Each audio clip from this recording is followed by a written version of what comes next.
basicamente a gente vai ter aqui uma mente consciente, uma mente subconsciente e uma mente inconsciente. Consciente, subconsciente e inconsciente. Esses termozinhos que eu acabei de falar, com certeza vocês já devem ter ouvido várias vezes, vocês já devem ter ouvido falar do mente subconsciente, está na minha mente subconsciente, essas coisas. Então vamos aqui. O que é o consciente? O consciente ele vai possuir aspectos relacionados à razão. Então eu gosto de utilizar metáfora. A gente vai ver bastante metáfora aqui também. Então, alguém de vocês já ouviu aquele ditado que as pessoas utilizam, razão e emoção? Hoje eu agi pela emoção. Não, hoje eu agi pela razão. Então a gente tem razão versus emoção. Razão versus emoção.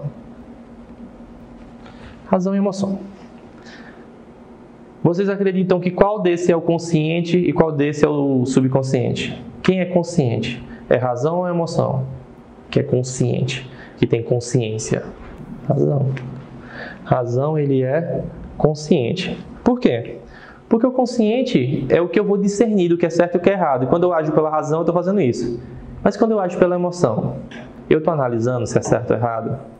Eu estou analisando se eu estou seguindo a linha certa ou não, o pensamento certo? Então, emoção é o nosso subconsciente. Razão e emoção.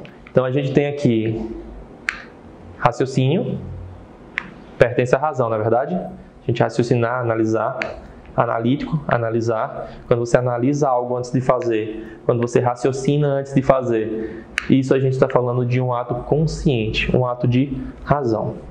Temos também memória de curto prazo e força de vontade.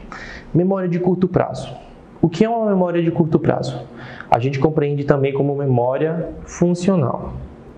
O que é uma memória funcional? É todas aquelas memórias ou informações que você precisa rápido da informação. Então, por exemplo, se eu pergunto seu nome, você sabe seu nome, porque ela está em uma memória funcional, uma memória de alcance rápido. Se eu pergunto o número do seu CPF, número do seu telefone, quantos anos você tem, nome do seu pai, nome da sua mãe, são informações que você não vai fazer nem esforço, a memória está aqui. Agora, se eu pergunto qual foi o nome da primeira professora que vocês tiveram, talvez alguns nem lembrem, outros já vai fazer uma força assim, meu Deus, quem foi aquela pessoa? Então, por quê? Está numa memória mais distante, está numa memória de longo prazo. Então, memória de curto prazo é tudo que eu preciso para o imediato, rápido, são respostas rápidas. Essa é a nossa memória de curto prazo. E temos aqui, por último, a força de vontade. Então, eu acho bem legal esse conceito de força de vontade, porque as pessoas elas não entendem porque elas começam, por exemplo, um hábito novo e elas não conseguem manter. Evandro, eu estou querendo começar uma dieta nova na segunda, mas na terça eu não consigo manter. Tanto é que a gente chama de Dia Internacional da Dieta, segunda-feira, né? Sempre vai começar na segunda. Então, imagine que aqui é uma bateria. Vou fazer mais tipo uns pontinhos, aqui a gente tem uma bateria. A força de vontade, ela é uma bateria que descarrega. Essa força de vontade consciente. A pessoa chega e fala, não, eu vou fazer uma dieta, agora eu vou fazer. E aí ela começa, e aí do nada, na terça-feira, cara, não, só, sei lá, comer só uma coxinha aqui não vai fazer mal. Aí vai, quando chega na sexta-feira, acabou a dieta. Gente, eu falo, é difícil. Eu tô há 3 meses fazendo, é terrível, mas dá pra fazer. A força de vontade. O que acontece? A força de vontade, eu passei por esse processo, então eu vou dizer, mais ou menos com 1 mês e meio, a força de vontade acabou. Eu não estava mais motivado para nada. Eu sentia, meu Deus, para que eu estou fazendo isso? É tão bom comer pizza. Aí, tipo, a força de vontade, ela vai descarregando de acordo com o uso. Então, por exemplo, você começou, a primeira semana é mais fácil, segunda semana já é mediana, terceira semana é que vem aquelas sensações. Esse padrão, ele é recorrente para todos. Ela vai descarregar. Só que o que acontece? A minha descarregou agora recentemente mesmo, dessa energia. Só que aí vem um detalhe. Eu já tinha transformado isso em um hábito. Agora eu não consigo mais dormir até mais tarde, eu acordo cedo para fazer esteira, já me acostumei, já gosto do que eu como. Porque eu consegui manter a força de vontade até ela virar uma constância. E aí vem um ponto-chave, motivação. A motivação ela vai surgir através do resultado. o resultado não vem de imediato, vem com 2 meses. Então, com 2 meses que eu vi o resultado, veio motivação e aí eu entrei no loop. Então, é mais ou menos assim que acontece. Essa bateria, ela descarrega, o hábito não. O hábito, depois que você constrói, o sistema de recompensa é oposto. No dia que eu não vou para a academia, no dia que eu não faço a dieta, eu me sinto culpado. Então, a sensação é oposta. Ela é como se ela altera a forma de ver as coisas. Por isso que o pessoal fala, é difícil. É difícil. Eu não vou dizer para você que mudar um hábito, criar um novo hábito é fácil, porque não é. Mas se você tem disciplina, pronto, ponto-chave também, disciplina e força de vontade. Mantenha até quando der, aí vai chegar um momento que você vai sair de uma força de vontade para um hábito, para estar motivado pelo resultado. A gente tem o que acontece. Olha que interessante, é conteúdo aqui também. É conteúdo dessa parte aqui, não aqui da parte da mente. Vocês sabiam que, tirando o cérebro, que é a parte que mais possui sistemas nervosos em relação ao contato com o cérebro, lógico, o segundo que mais tem é o estômago. O estômago é onde tem mais terminações nervosas. Ou seja, onde você vai sentir mais prazer? Na sua cabeça e na sua barriga. Resumindo, na sua cabeça, questões psicoativas, café, estimulantes, energético, essas coisas. Na barriga, carboidrato, açúcar e gordura. São terríveis, mas é o prazer, é o ápice do prazer para você pela alimentação. Só que também são os que mais fazem mal. Então, tem que saber controlar isso. Então, você sabe que é algo que lhe dá prazer, mas que, em alguma forma, está te fazendo mal. Então, é você entender isso. Agora, se está desse jeito, o que é que eu posso substituir? Eu tive que substituir. Eu tive que encontrar prazeres que comparassem a alguns padrões que eu tinha. Porque se alguém dizer que tem prazer comendo frango ou ovo, ele está mentindo. Então, percebe que a força de vontade, ela vai descarregar, mas quando ela descarrega, se você tem uma constância, você vai conseguir transformar ela em um hábito. Esses 4 que a gente viu é a nossa mente consciente. Esse é o nosso consciente. O nosso consciente, fazendo um desenho aqui, é como se fosse a ponta do iceberg. Então, imagine um iceberg, o nosso consciente é só essa pequena partinha do iceberg. Aí, Evandro, eu vi que na internet tinha um vídeo ou tinha uma matéria que falava que um é 10% e o outro é 90%. O que acontece? Eu acho válido utilizar metáforas para explicar, porque fica fácil. Aí não, entendi. Então, o consciente é uma pequena parte e o inconsciente é uma parte maior. Ok. Só que aí a gente não leva isso de uma forma científica. Por exemplo, eu não falo dessa forma aqui quando eu estou na graduação. Porque eles vão perguntar, como você sabe que é 10 e 90? Como é que comprova isso? Então, quando vem para uma pergunta dessa, eu já evito trazer esse contexto. Mas eu falo, imagine que a gente tem uma pequena parte que é o consciente é maior que o inconsciente, subconsciente, está resolvido. Mas trazendo de uma forma mais metafórica, a gente tem o nosso consciente, que é uma pequena parte. Aí você pensa, não, eu estou vivendo de forma consciente, de forma racional. Só que na verdade você está vivendo em volta dos seus hábitos, vive em função das suas emoções, e tem gente que vive muito preso às suas emoções, passado, infância, conflito com os pais. Tudo isso, aí ela vive presa nesse loop aqui e fala, não, eu estou consciente. É aí onde mora o problema. A pessoa tem que estar consciente também que ela não está consciente. Eu acho que o ponto-chave é esse. Quando eu assumi que eu não estou consciente de tudo, foi onde eu percebi que eu posso errar, que eu posso acertar, que pode ser diferente. Então vamos lá para o nosso subconsciente, essa parte aqui. O nosso subconsciente, ele possui o HD da nossa vida, tá certo? Que é a memória de longo prazo. A gente costuma já registrar a memória até no ventre materno, na barriga da mãe. A criança, a partir da 12ª semana, ela começa a desenvolver o cérebro. Então, a partir da 12ª semana, ela pode registrar a memória, tá? Aí teve uma vez que eu falei sobre isso, aí tinha uma psicopedagoga na turma, ela perguntou, mas como assim, Evandro? E como é que prova isso? Tá bom. Quem tem filho aqui? Tem filho? Tem filha, não? Tem também? Mas vocês já tiveram contato com crianças recém-nascidos também, não já tiveram? Quando a criança nasce, ela conhece a voz da mãe? Se ela ouvir a voz da mãe, ela sabe que é a voz da mãe, né? Se ela ouvir a voz do pai, ela sabe que é a voz do pai. Sabe o que aconteceu uma vez? Eu conheço uma pessoa que ela passou a gravidez inteira ouvindo uma música de Melim. Passou a gravidez inteira ouvindo a música de Melim. E aí a criança tá chorando, botou para tocar Melim e ela se acalma. E essa memória veio de onde? Ela foi registrada onde? Então, sim, na barriga da mãe gera memória. Inclusive, pode gerar traumas também. Então, pode também, experiências traumáticas vivenciadas pela mãe, pode passar para a criança. Então, esse é um ponto-chave. Memória, desde a barriga da mãe até o momento presente. Para quem é espiritualista, que acredita nisso, também memórias de vidas passadas, tá certo? Aí a gente também vai deixar amplo para cada um trazer a sua crença, o seu conceito. Temos aqui, então a gente tem o nosso HD. Primeiro ponto, nossa memória de longo prazo. Temos as emoções. Eu gosto muito de falar de emoções. Essa parte aqui é a parte que eu mais amo em palestras. Explicar para as pessoas como a mente dela funciona. Porque você vê isso daqui, você entende que sua mente é desse jeito. Nas emoções. Concordam? Alguém aqui já assistiu Divertidamente? Divertidamente? Já assistiu Divertidamente? Não? Já? É um filme infantil. Divertidamente. É um filme infantil que tem 5 personalidades dentro da cabeça de uma criança. As 5 é tristeza, alegria, nojo, raiva e medo. 5. E agora vocês pensam que esses 5 eles pararam lá por acaso? Será que eles escolheram por acaso esses 5? Alegria, tristeza, medo, nojo e raiva. Na realidade, toda criança nasce com essas 5 emoções. Por isso que ele utiliza as 5. São as emoções principais. Se você pegar uma criança recém-nascida e colocar um limãozinho na boca dele, ele vai fazer uma cara de nojo sem nunca saber o que era nojo. Ele faz uma microexpressão de nojo, porque ele já sabe o que é nojo. Quando ele está com fome, ele fica triste, chora. Do nada a criança está rindo, você não sabe por quê. Você vê ela está rindo. Alegria. Ela fica zangada se estiver com fome também, ela vai brigar, vai chorar, vai berrar. E por último, medo. Crianças nascem com medo. Em específico, 2 medos. 3 medos. Mapearam entre 2 e 3, mas eu gosto de usar os 3. Toda criança nasce com 3 medos. Primeiro medo, som alto. Barulho alto, a criança ela vai sentir medo.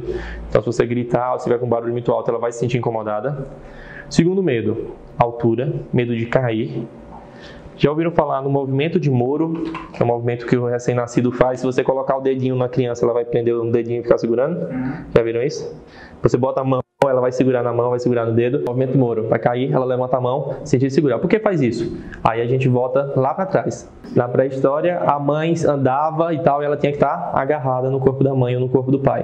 Então ela aprendeu essa informação, ela vem genética, ela já vem de fábrica na gente. Então o movimento de Moro já vem. Toda criança sentiu medo de cair, ela vai levantar a mão e ela vai segurar a mãozinha desse padrão, porque é um dos medos que ela tem, medo de cair. Porque naquela época ela tinha que ficar pendurada na mãe, porque a mãe estava andando, caçando, fazendo essas coisas, ela tinha que acompanhar. Tipo os macacozinhos, como fazem hoje, certo? Então esse é o segundo medo. E o terceiro medo que toda criança tem é de coisas peçonhentas.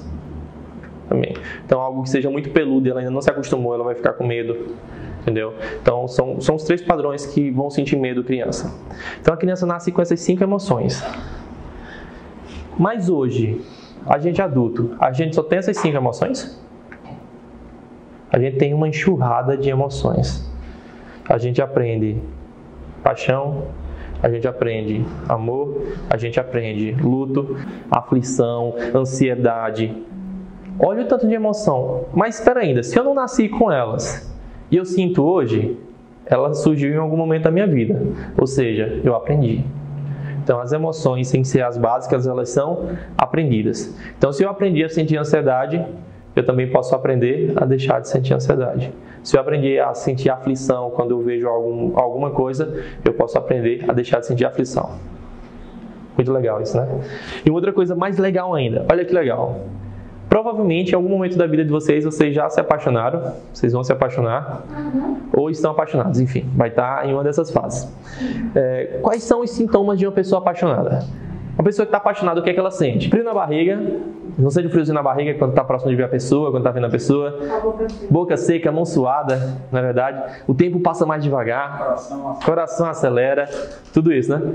São os sintomas da pessoa apaixonada. Agora, a paixão é uma emoção positiva, né? Todo mundo fica feliz, vixe, eu estou apaixonado, estou sentindo isso. Quais são os sintomas da ansiedade? Frio na barriga, mãos suadas, boca seca, coração acelerado. Só que aí tem uma diferença. A ansiedade é bom ou é ruim? Ensinaram pra gente que é o quê? Que é ruim. É os mesmos sintomas, a mesma fisiologia, porém num você está feliz, no outro você fica triste. Então tem outro padrão que é a forma como a gente interpreta as emoções muda a forma como a gente sente elas. Carreguem isso para vocês como dilema a partir de hoje. A forma como a gente interpreta as emoções muda a forma como a gente experimenta ela, como a gente sente ela. Exemplo, vocês conhecem alguma pessoa que ela estava muito boa, aí do nada o médico diagnosticou ela com alguma coisa e ela mudou completamente, só porque o médico falou que ela estava doente? A partir de hoje você tem depressão. A pessoa estava perfeita. Ouviu que tem depressão, ela, opa, estou depressivo. Aí ela entra no estado de depressão. Eu já vi isso várias vezes. Porque a forma como ela enxerga a doença, ela internaliza aquilo vira verdade para ela. Então, a partir de hoje a gente vai entender. Perguntarem para mim, qual é o ponto-chave da terapia de hipnose? Emoções.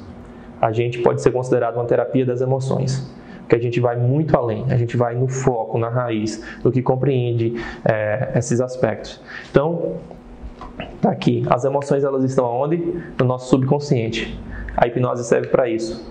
Para atravessar esse fator crítico aqui, ó, essa parte tracejada, e a gente vem e chega aqui, nas emoções de verdade. A hipnose serve para isso.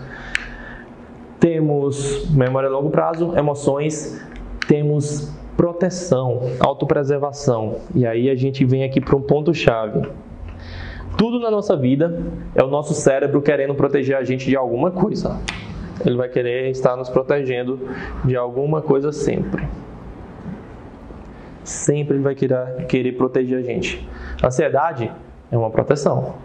É o seu cérebro identificando que existe um risco iminente e aí ele prepara você para o mecanismo de luta ou fuga, lutar ou fugir. Mesmo processo, coração acelerado, mandar mais sangue para os músculos para eles estarem mais rígidos e poder se locomover de uma forma mais rápida. Boca seca porque você está respirando mais rápido, está hiperventilando. O coração acelerado, geralmente o frio na barriga é uma sensação de proteção também. Então tudo na ansiedade gira em torno de uma proteção. E como é que eu trato a ansiedade? Entendendo o porquê. Se eu entendo isso e falo para a mente dele, ó, tá ok, a gente já entendeu, isso não é mais risco, tá bom, tá resolvido. Só isso é suficiente para baixar a tensão que ele sente em relação à ansiedade. Síndrome do pânico. O que é síndrome do pânico? Em resumo, medo de morrer. Síndrome do pânico é medo de morrer. Se você perguntar para qualquer pessoa, já tem várias pessoas com síndrome do pânico, quando tem uma crise, o que é que ele pensa? Que está morrendo. Mas, sensação de morte iminente. Sensação de morte iminente. Então, o tempo todo, síndrome do pânico é o quê? A mente dele querendo proteger ele. E a depressão? Também é uma forma de proteção do cérebro. Ele encontra uma forma de deixar a pessoa mais retraída, mais resguardada dentro de casa, que é um ambiente confortável, ou então tira dele a possibilidade de sentir prazer ou de sentir gosto por outras coisas, porque talvez ele acredita que essas outras coisas também trazem perigo. Então, tudo vai estar relacionado à proteção. Ou seja, o nosso cérebro ele é experiente, ele é maravilhoso em criar padrões e predições. Então, por exemplo, eu na infância, com 2 anos de idade, estava na rua, um carro veio e quase me atropelou. E aí, com 5 anos, eu estava brincando na rua, um cara de moto vem andando e bateu em mim, eu caí e tal. Com 10 anos, eu fui atropelado por um carro. O que foi que a mente entendeu? Momento 1, perigo. Momento 2, perigo. Momento 3, perigo. Logo, qualquer momento que envolva carro ou moto, você está correndo perigo. E aí a pessoa cria fobia de andar de carro, a pessoa tem medo de tirar a habilitação, não se sente seguro dentro de um carro. Só isso. Repetição mais predição. Nosso cérebro ele é perfeito em fazer isso. E quando você entende isso, você entende como fazer a terapia. É só chegar para o cérebro dessa pessoa e falar, para a mente dessa pessoa e falar, tá bom, foi uma repetição, mas você está generalizando. Você está dizendo que tudo é perigoso.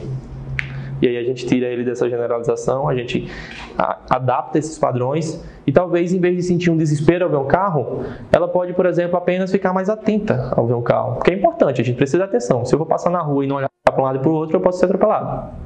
Então, é isso que a nossa mente faz. Tudo envolvendo emoção e autopreservação. Está aqui os 2 principais. É aqui onde a gente faz a terapia. Inclusive, quando eu vou fazer a terapia com o meu cliente, eu explico esses 2. Até ele entender, eu explico dessa forma. Até entender que ele tem apenas emoções que precisam ser resolvidas e ele tem um mecanismo de defesa que está atuante ali naquele momento. Hábitos, a gente já entendeu que é hábito, né? O oposto de hábito é a memória, é a força de vontade. O hábito é a constância. E por último, ociosidade. Ociosidade. O nosso cérebro ele é preguiçoso. Ele é preguiçoso. Ele é tão preguiçoso que ele faz o quê? Ele adapta as coisas. Ele automatiza. Por isso que o nosso cérebro ama hábito. ele ama coisas que se repetem, que são do mesmo jeito, no mesmo horário. Por isso que para você criar um hábito, você precisa repetir sempre no mesmo horário, fazendo da mesma forma parecida. O nosso cérebro, ele gosta de padrões, porque ele tecnicamente ele é preguiçoso. Exemplo, eu não gosto de fazer leitura. Quando eu vou começar a ler, o meu cérebro fala, não, isso é ruim. E aí eu tento fazer aquilo, só que não vem motivação, não vem foco, não vem concentração. Mas quando eu estou, por exemplo, eu assumi o hábito de fazer a leitura, aí eu deixo de fazer a leitura, o meu cérebro é preguiçoso também, porque se ele está fazendo a leitura todos os dias, ele entende que ali é uma constância. E aí eu deixo de fazer a leitura para fazer uma outra coisa, ele fala, não, você tem que fazer a leitura. Então é mais ou menos assim, vocês vão perceber que isso acontece no dia a dia de vocês. Eu estou indo para a academia todos os dias, deixo de ir, o meu cérebro fala, tu vai deixar de ir, vai fazer o que agora? Então vem aquela sensação de punição, de culpa, e isso é de forma automática. O nosso cérebro ele é preguiçoso. Então, procrastinação vem de fábrica, tá certo? Ah, eu tenho procrastinação. Não. Procrastinação é algo interno. A gente tem o controle sobre ela. O quanto você é atuante sobre ela, aí é uma outra história. Qual é o oposto de procrastinação? Para mim, Evandro, prioridade. O oposto de procrastinação para mim é prioridade. Quando você tem prioridade, você faz. Quando não é prioridade, não. Lá para o final da semana eu faço. Então, é trabalhar os sistemas internos de prioridade, motivação também. Pronto, basicamente é isso. E por último, a gente tem o nosso inconsciente. O inconsciente, nesse modelo, é o nosso sistema nervoso autônomo e o nosso sistema imunológico. Então, seria as coisas inconscientes que acontecem dentro da gente. Eu colocaria aqui também como inconsciente a nossa respiração. Porque você pode se tornar consciente da sua respiração, mas grande maioria do dia, você não está consciente da sua respiração. Então, é algo que você faz de forma inconsciente. O coração bater são os nossos modos automáticos. O imunológico, ele vai estar me defendendo independente de eu estar consciente do risco ou não. Então, é as nossas funções inconscientes. A gente chama isso de modelo da mente. Esse modelo da mente eu passo para o meu cliente na primeira sessão. Sabe por que é importante você passar isso para o seu cliente? Porque ele vai sair daquela ideia de que hipnose era só falar coisas para ele e o problema estava resolvido e vai entender que o negócio é mais organizado. Tem um motivo. E toda essa explicação que eu fiz para vocês tem alguns objetivos, mas o principal é explicar para ele que hipnose é chegar aqui, no subconsciente. Que hipnose é atravessar o fator crítico da mente consciente, lembra? O fator crítico é esse tracejado. O fator crítico é de quem? Da mente consciente. Atravessar o fator crítico da mente consciente e estabelecer na mente subconsciente, aqui dentro, uma sugestão, um pensamento, uma mudança. O fator crítico é o nosso cão de guarda da mente. O fator crítico é o que vai estar protegendo, é o que vai estar barrando. Por isso que ele não fica no subconsciente, ele fica no consciente, porque ele é o primeiro passo. Se eu estiver falando com qualquer um de vocês, o fator crítico está aqui. Então ele, é o cão de guarda, é a proteção. Inclusive é ele que faz o controle do que entra e o que sai. Por exemplo, propaganda. Se a gente não tivesse um fator crítico tão atuante, tudo que eu enxergasse ali de propaganda, compre, eu comprava. Faça isso, eu fazia. O que a propaganda quer? A propaganda ela é sempre afirmativa. Compre, faça, é sempre no afirmativo. E aí o fator crítico vem e fala, opa, não é bem assim não, eu preciso me organizar, tenho que ver se estou precisando, se eu não estou. Então esse é o nosso fator crítico. Da mesma forma, de dentro para fora. O fator crítico também ele não permite que nem tudo passe para o nosso consciente, as memórias ficam mais guardadas. Então é esse funcionamentozinho da nossa mente. Então trazendo aqui para um iceberg, eu gosto muito do iceberg, inclusive na anamnese eu tenho um modelo do iceberg para fazer essa explicação. Meu consciente, meu subconsciente e meu fator crítico. A gente tem padrões que são conscientes, entre eles as reflexões. Então eu fazer uma reflexão sobre algo é de forma consciente. Meus pensamentos são conscientes. Minhas metas, objetivos, na grande maioria vão ser conscientes. E minhas sensações, o que eu sinto é consciente. Eu tenho consciência do que eu estou sentindo. A percepção ela já não é tão consciente assim, porque a percepção ela vai depender de funções cerebrais. Então, a percepção é a informação do meu sentido sendo processada através dos meus parâmetros que eu tinha de vivência, do que eu vivi, de como aprendi. Então, por exemplo, meus olhos conseguem enxergar que isso daqui é uma mesa. Mas eu só sei que isso é uma mesa porque o meu sistema de percepção, ele foi lá no meu arquivo e falou, opa, o mais próximo que tem disso aqui no arquivo é que é uma mesa. A percepção, ela vai criar um sentido. Esse sentido, ele precisa de uma informação prévia. Então, como não tem referência, eu vou associar algumas referências que eu tenho, até eu entender, eu me aproximar, me falarem o que é, aí sim eu consigo dar esse sentido.